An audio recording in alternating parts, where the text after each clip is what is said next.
My name is Jordan Heath Rawlings. I'm on a mission to help Canadians navigate their finances. Join me on In This Economy as I help you understand the systems behind your money problems so you can finally start thriving even in these unpredictable times. Listen to In This Economy at the Frequency Podcast Network or wherever you get your podcasts.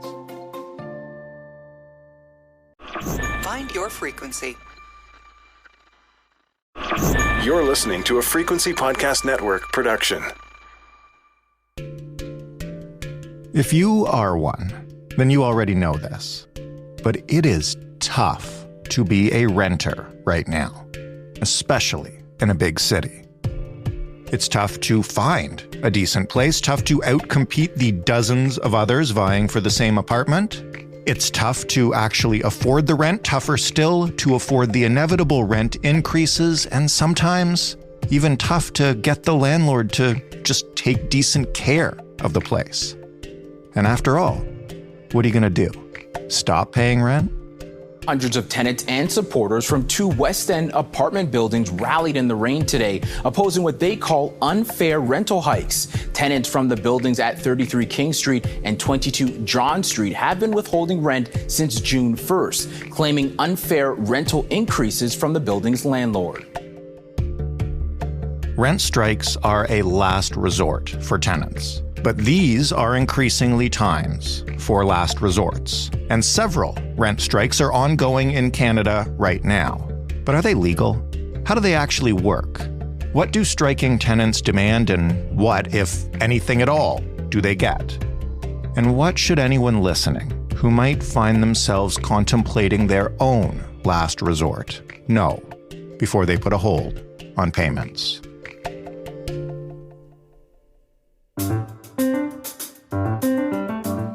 I'm Jordan Heath Rawlings. This is The Big Story. Ricardo Tranjan is a senior researcher at the Canadian Centre for Policy Alternatives, and he is the author of a book called The Tenant Class. Hello, Ricardo. Hello. Why don't you start by giving us some context? I think people have an understanding of what they think it is when they hear it. What is a rent strike exactly? How does it work?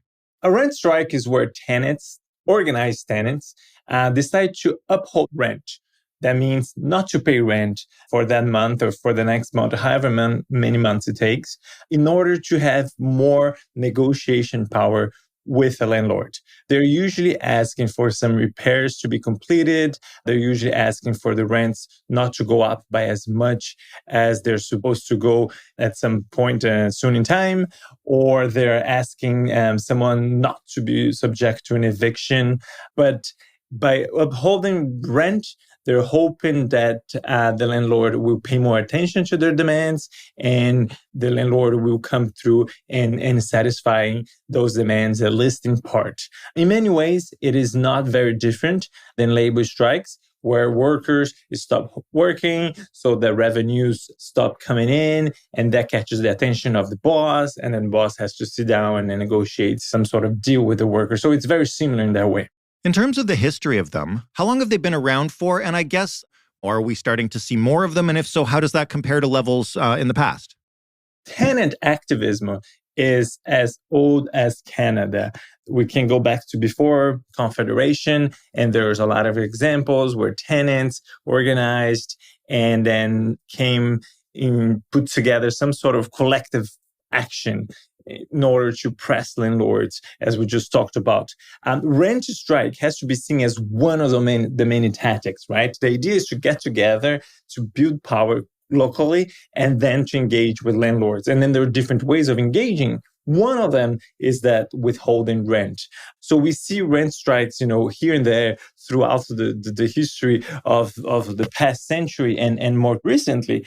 And currently, the rent strikes that we do have in Toronto, there's one that started on May 1st in Thorncliffe Park Drive. 3 large buildings there went on a rent strike. And then in June 1st, we have York Southwestern Tenant Union. There's one building that went on strike and 33 King. And then the next month, there's another building that joined the strike. And then more recently, there's other 2 buildings that are on rent, went on the rent strike as well. So right now in Toronto, we have an estimated more than 600 tenants on a rent strike. And to my knowledge, that's the largest one we have seen in this country. I mentioned that we were going to get into the rental crisis here, or the housing crisis, which is what we've been calling it on this show. But maybe to add a little bit of context, I don't think you would use that term to describe the situation we're in. Is that true? Can you explain how you would see it? Yes, I do not like the term housing crisis. And actually, I wrote an entire book to explain what I mean by when I say there is no housing crisis, because that's a controversial claim. What I mean by that, and I don't mean in any way to belittle the very concrete and very real hardship that folks are experiencing. But when we call it a housing crisis, we sort of tend to think of something that is new and then unexpected and came as a shock. We tend to think of something that is impacting everyone, or is impacting at least most people that we know.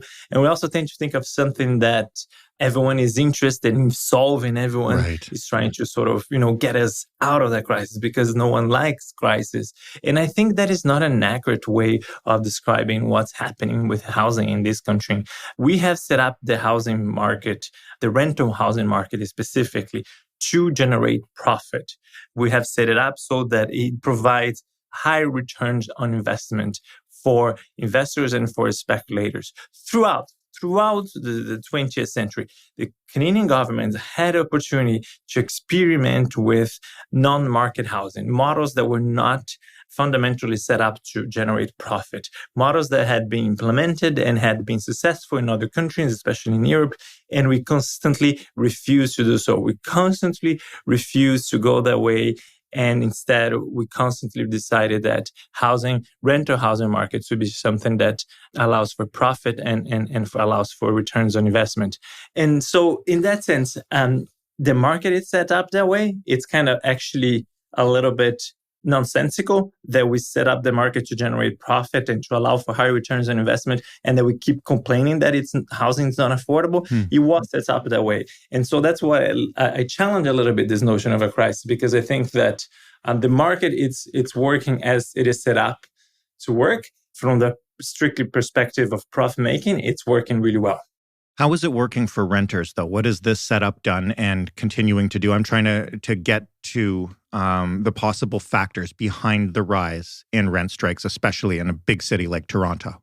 So when you have a rental housing market that is set up to generate profit, from time to time, what happens is that the profiteering and the predatory landlord practices increase for a number of factors. Sometimes it's because there's not enough supply, and sometimes it is because regulations weakened a little bit more than usual. Sometimes it's because we have a particular government in place that is more susceptible to pressures from the industry and so on and so forth. So that housing market that is set up for profit creations, we can say that sometimes it goes too far and becomes a little bit too greedy, and it starts squeezing too much out of tenants, either because there's not enough supply of housing, because the regulations are weaker than ever, or because the governments are kind of a little bit complicit with all of this. And in those moments, the hardship that we see, the hardship experienced by tenants increases, and often with that also increases mobilization and the fight back. So take us inside some of the longer running rent strikes in Toronto. Why did they start? What do the tenants actually want? So in Thorncliffe Park Drive, the 3 buildings over there, they're fighting in above guideline rent increase. So in Ontario, we have rent controls on occupied units. So rents are supposed to go up only by the annual guideline, which is attached to inflation. But there's a loophole in that regulation. There's a loophole called above guideline rent increase applications, where landlords can show the proof that they carried out some renovations and made some changes to the building, and that they now need to increase rents by more than the guideline. So in the case of Thorncliffe Park Drive, they apply for what we call the AGI application, which would mean that over 2 years, rents would go up by close to 11%. And that's where tenants said 11% over 2 years is too much. with the cost of living increasing, with our salaries not going up by nearly as much, we can't pay that much. We want the landlord to drop that AGI and stick to the guideline. And that's why they went on a rent strike. It's important to know that the buildings there are owned by PSP Investments. And PSP Investments is the pension fund of the federal public servants in Canada. So we have this very awkward situation right now where you have the federal government going around and making all sorts of statements and announcements about the importance of acting on housing and making housing more affordable. Right. But at the same time, the pension plan of federal public servants, it's now moving forward with the eviction proceedings for working class folks who just said 11% over 2 years is too much. We can't pay that. Can we talk about it? And the answer was like, no, we cannot talk about it. We're going to start evicting you. You've talked about rent strikes in the context of the growing labor movement and, sort of compared them to other forms of labor action we're seeing. Those forms of labor action are explicitly sanctioned as the rights of a union. Are rent strikes legal? Not at this point, no. Right now, the rent strikes will resemble the beginning of the labor movement, where a lot of the worker actions and a lot of the strikes were illegal. They didn't take place within legislative framework. So today, if a union wants to go, a union just doesn't just go on a strike, right? Right. There's a collective bargaining process in place, and then they sit at a table with the bosses, and there's an entire procedure for that negotiation to take place, and both sides have a fair shot at expressing their opinions, and then, strikes are kind of pretty rare overall because it's just kind of the last resort when everything else fails. The problem with the tenants right now is that tenants do not have collective bargaining rights. So in Thorncliffe Park Drive with PSP Investments, but also in York Southwestern, where one of the landlords there is Dream Impact, the tenants have many times reached out to the landlord and said, can we talk? Can we negotiate? And they get to say, no. We don't want to. They get to very deliberately avoid recognizing the organized tenants as an actor, recognizing the union as an actor, as an interlocutor that they have to negotiate with. In York Southwestern, it was kind of an extreme example in the sense that the mayor got involved. Mayor Liveshell got involved to listen to the tenants and to their demands. And then she said, okay, I'm going to reach out to Dream Impact myself, and I'm going to invite them to a meeting where I can facilitate some sort of deal here between you and the landlord. And even with the invitation coming from the mayor of Toronto, the landlord said, no, thanks, we're not coming. So they do not have the obligation to negotiate. And so in that sense, it explains why sometimes a rent strike is the only resort for tenants in the absence of a collective bargaining process and in the absence of collective bargaining rights.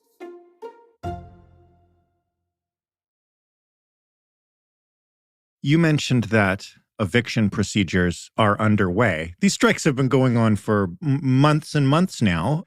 Why weren't these folks evicted at the start of the process? How difficult is it to get them out, and how long can they last?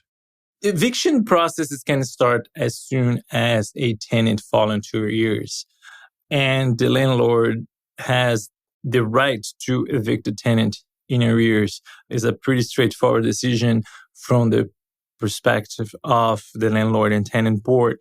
It is in Ontario and in other provinces in Canada. It's different than in other countries where evictions are taken more serious and there's a judicial process that takes place. It can go through this kind of straightforward administrative process and through the landlord and tenant board. But they do take some time because of the backlogs and the overall speed of these boards, which they're notoriously slow in processing requests, both from landlords and from tenants. But again, there's an interesting lesson here. In the case of Thorncliffe Park Drive, the landlord asked the landlord and tenant board to expedite that AGI application process, which would automatically expedite the entire, legal aspect of it. And there's no precedent for it. And the board accepted, and the board is moving forward and expediting their process, which again speaks a lot about for me, it speaks a lot as a political economist. Sometimes I take a step back and I look how all of these institutions are set up and in whose favor, whose interests they are kind of bending to. And that was a shocking example, even for me, that a landlord just could get the board just to expedite their case just because they want to move ahead with this, with no questions asked otherwise. For a long time in this country, and we've covered this on other aspects of our housing coverage, renting has been viewed as a small step on the road to inevitably home ownership as an adult. That hasn't always been the case, but certainly for a long time, it was viewed that way. Have regulations and our approach to tenant rights adjusted for the fact that now for probably a majority of Canadians, home ownership is not the end goal or the next step, and they are going to be lifetime renters? The short answer is that they haven't. So this total share of the population that rents has been fairly stable for the past 70 years or so. It's usually around 30%. There are now, as you mentioned, reasons to believe that there's going to be a larger and larger share, not only of the population, but a larger share of the middle and upper middle classes that will rent for the long term. Right. And that is not necessarily a bad thing. We have examples of other countries where there's a much larger share of the population that rents. The problem is that in Canada, we have come to associate housing security with ownership. So there has a lot of policies and funding and government work that is done to provide access, mostly to middle-class folks, to home ownership. And then home ownership is saying like, now you own your own place, you take care of it, and you're securely housed. No one can kick you out. And that also brings with it some sort of social status, because now you tell your parents you made it, you tell your neighbors you made it. We have a whole set of like symbolic rewards that come with home ownership in our society. And in the other hand, for tenants, we kind of tend to see them as people who didn't work hard enough, who didn't make it, who didn't kind of achieve that middle class dream. The problem is now, like with the shift, is what we're seeing is we can continue to see, I think, it's the middle class and the upper middle class, who are a lot more vocal and who tend to have more of the years of our political class saying, what about us? Because we're not buying that $2 million house down the street because we can't, even with, good jobs and good salaries, but we cannot achieve housing security through tenancy because of the legislations that we have in place are pretty weak. And so hopefully we're going to start having a more serious conversation about rent controls, about the processes around eviction, and hopefully we're going to start thinking about how to make renting a more viable long-term alternative that can also provide housing security. It's unfortunate that we didn't talk about this, for the past 70 years. We didn't talk as much about it for the past 70 years because we still had a big chunk of the population renting. But I hope we start talking about it now. How do we get to the point where we're having that conversation? It's not something that I've heard a lot of from governments who again, seem to be focused, as you mentioned, on finding ways for people to get into the housing market. Does it take more and more action by tenants like we're seeing now? And what happens if rent strikes become or keep becoming, I guess, more and more common? Obviously, the Landlord-Tenant Bureau is not equipped to deal with that much labor action. I think it takes more political work in general. And I think the tenants are the ones who are already there because of the day-to-day experience, because of the day-to-day reality. It's clear that there is no one coming for us. You have to organize, you have to come together, build power, and then confront the landlord and then push on governments and do what you got to do to ensure the housing security of yourself, of your family, of your neighbors, of your community. But what I'm hoping is that more and more folks, and that's kind of, in many ways, that's the gist of the book. I hope more and more folks are going to come and understand come to the understanding that housing is a political question. It is not a technical policy issue. And I think that is what prevents a serious conversation in this country around housing, is that we have convinced ourselves, with great assistance of the real estate industry and through a lot of lobbying and PR work that they do, that what we're seeing right now in this housing crisis is some sort of technical problem, and we need some, elaborate technical solutions. We need to bring some policy folks around the room to have brilliant ideas and write reports, and that's what's going to solve it. And that is just very disingenuous way of thinking about this. The question here is that there is a sector of the economy, the real estate industry, and there are a number of individuals in this country that are making a lot of money, like a lot of money, because the way of the housing system is set up. They don't want it any different. They actually actively lobby to keep things exactly the way they are. And what we need is not to bring ever more policy wonks to a room and trying to figure out a technical solution to this issue. And I'm talking myself out of a job here. But what we need is political pressure so that politicians change legislation to make housing not a commodity, not a financial asset that can be traded back and forth and a lot of money be made out of it, but it's that protects housing as an essential for life and something that everyone should have access to in one form or another. So that is the political conversation that we need to have. That's the political work we need to do. Last question then. Is there a place, preferably in this country, elsewhere if not, where you can look to a municipality that has one or two of these kind of policies in place? And what would that look like? What are they? What would be a big first step in that direction? We do have plenty of examples in Canada where we have non-market housing, right? Non-market housing is the umbrella term for public housing, co-ops, and not-for-profit housing providers. It's where housing is created and rented, or in some cases sold without the profit motive behind it. And when you remove that profit motive from the equation, guess what? It becomes cheaper, and also it becomes more secure. People usually stay for longer. We do have non-market housing in Canada. It's only 4% of all the housing in Canada, whereas in other countries, it is a much larger share of the total housing stock. We could increase that, and that would be a way to directly improve housing affordability. So presently, the government is doing what it always does, which is to throw money at the private developers and arguing that we're throwing more money at private developers because they're going to build and then prices are going to go down.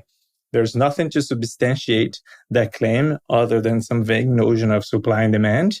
But that's what the federal government is continually doing it. Instead, if we were to provide more funding directly to that non-market housing where profit is not part of the equation, that share of the housing market, we know it's for sure more affordable. And the second last thing I would say is that this country used to have, in many provinces, more serious rent controls. We used to regulate how much rents can increase by, and we still have some of them, some rent controls, but there's a number of loopholes around them. They're becoming weaker and weaker, and that weakening of legislation is making things worse for tenants and helping to push some of them to take collective action in the form of a rent strike. So in short, what I'm trying to say is that we know the solutions. We have known the solutions for a very long time. We know that when we control the market, when we put in place legislation that permits tenants to organize and to engage collectively with their landlords, we know that when we fund housing that is not for profit, we know those policies will improve the chances for tenants to fighting back and will improve the overall material conditions. But we have consistently chosen not to do that.